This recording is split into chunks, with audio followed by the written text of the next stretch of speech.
Hi friends, why animal food and why not plant food? బేసికల్గా animal food అనేది digestion అవ్వడానికి చాలా time తీసుకుంటుంది. కానీ ప్లాంట్ ఫుడ్ అలా కాదు. డైజెషన్ అవ్వడానికి 30 to 40 minutes తీసుకుంటుంది. అదే యానిమల్ ఫుడ్ అనుకుంటే 3 to 4 hours టైం తీసుకుంటుంది. That's the reason. ఈ యానిమల్ ఫుడ్ ఎక్కువ తినడం వల్ల టైప్ 2 డయాబెటిక్స్ అండ్ చిన్న చిన్న హెల్త్ ప్రాబ్లమ్స్ వచ్చే ఛాన్స్ ఎక్కువగా ఉంటాయి అనమాట. అండ్ యానిమల్ ఫుడ్లో ఏంటంటే ప్రోటీన్ ఉంటుంది, బట్ మన బాడీకి ఎక్సెస్ ప్రోటీన్ కూడా మంచిది కాదు, తెలుసు కదా.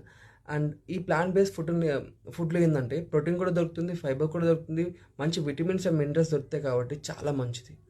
అండ్ స్టిల్ ఇప్పుడు కూడా ఎవరైతే యానిమల్ ఫుడ్ తీసుకుంటున్నారో రెగ్యులర్గా స్టాప్ చేయండి అండ్ ప్లాంట్ ఫుడ్కి కనెక్ట్ అవ్వండి. ఎందుకంటే ప్లాంట్ ఫుడ్ రెగ్యులర్గా తీసుకోవడం వల్ల మీ బాడీకి ఎన్నో రకమైన హెల్త్ ప్రాబ్లమ్స్ని రికవర్ చేసే ఛాన్సెస్ చాలా ఎక్కువ ఉన్నాయి అనమాట.